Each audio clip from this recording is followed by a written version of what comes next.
परव्यासारखा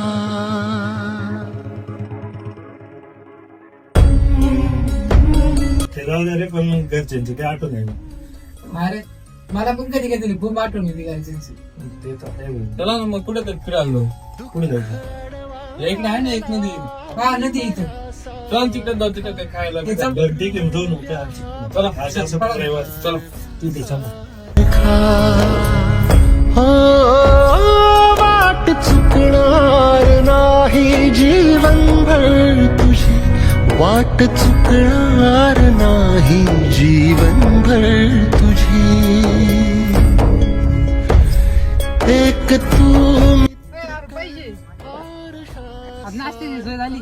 अरे नाही, त्या पोट बिचाराचे पडले ते देऊन टाकू त्यांना. अरे चल, आपल्याला कोणी बघितलं रे इथं? अरे आपल्याला देवाने बघितलं ना भाऊ. तूच म्हणतो ना देव सगळं बघतो. हे खरं बोल.